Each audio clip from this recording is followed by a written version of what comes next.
Oh ho, hello! Hey guys, my name's Dale, and you're watching the Factoid.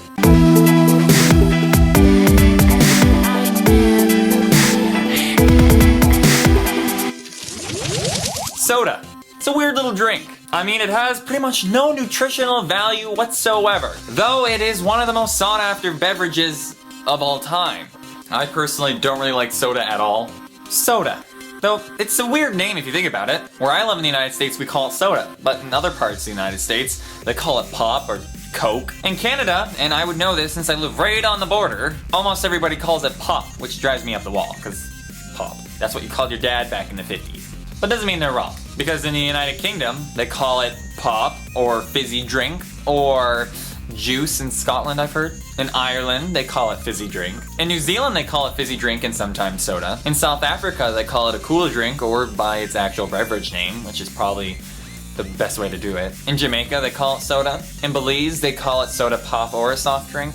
In the Bahamas and Barbados, they both call it soda. In India, they call it a cool drink or a soft drink. And in the Philippines, they call it a soft drink or soda. So everybody's got their own little name for this stuff. I mean, this stuff accounts for 40% of all the sugar intake in America. That doesn't mean that it's any different in other countries, because soda's quite prevalent in Europe as well, and Asia, and everywhere. It's just there's always tons of facts about how fat America is. Yeah. But being that this is a $300 billion dollar industry, this stuff ain't disappearing anytime soon. But soda didn't just appear one day. Someone didn't just be like, hey, soda, hey, there you go. It had a process, and that process started in Leeds, England. History time, everybody. Let's learn about soda, or pop, or fizzy drink, or soft drinks, or Coke. Which Coke isn't technically not a good term for this, because Coke didn't actually exist. You know what I mean. That all these things I'm saying, the history of it, okay? Let's do this.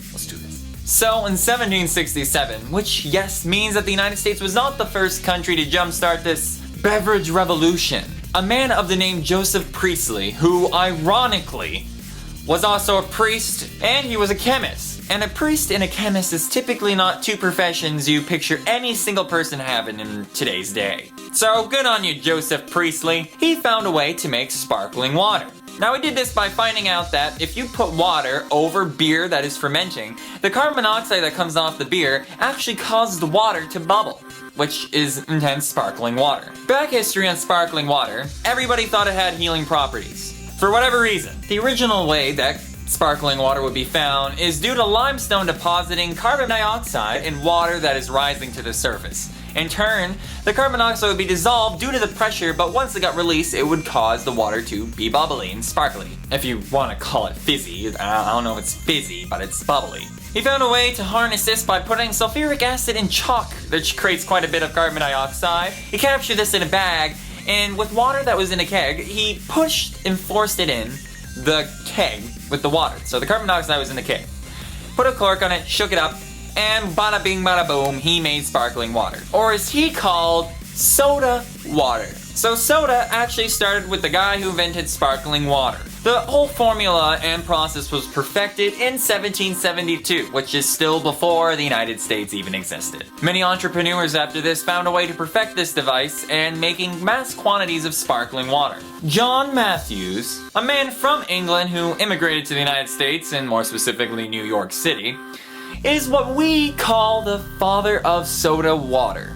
In 1832, he began putting other things in the soda, which in turn gave it flavor. Grossly enough, he would put things from nuts and eggs, fruit, which is what we normally use today, and vegetables. Sometimes chocolate as well.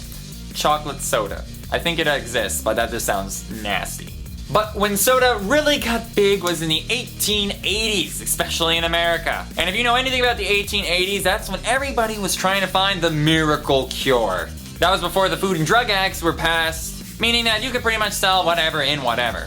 But everything took a turn in Atlanta when a man decided to put a cola nut and a coca leaf together in a soda, making a very good pick-me-up, which he intended to be a replacement for coffee. As you can guess, that was Coca-Cola. Coca-cane. Coca-cane. That's cocaine leaves is what he used in the soda. And being that it was in the South, people typically resort to calling all sodas after that single soda, Coke. Which is funny because they're pretty much referring every single beverage to a drug. Cocaine. It's a fun time. Not really, don't. No, I don't endorse drugs. None.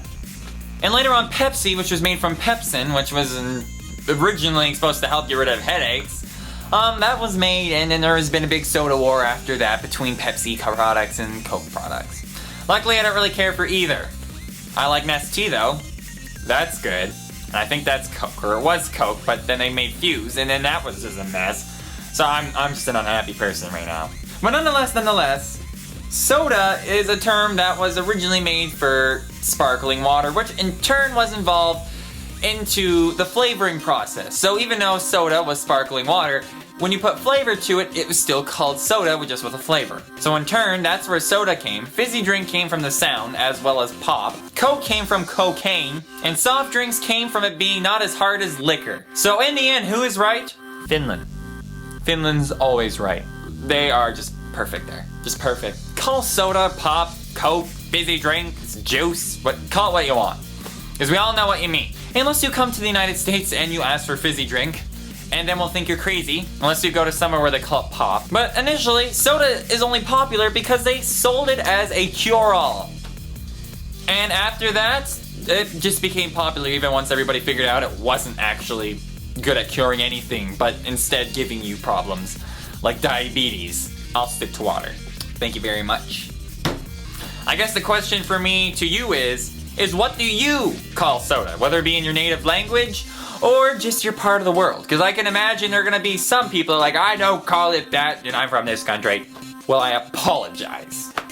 But when I look at those accent tag videos, they say specifically that they're from the country that they say they're from, and they say what they call that beverage. So I'm just taking their word for it. So I want to thank you for watching. And remember, never stop learning. Thank you.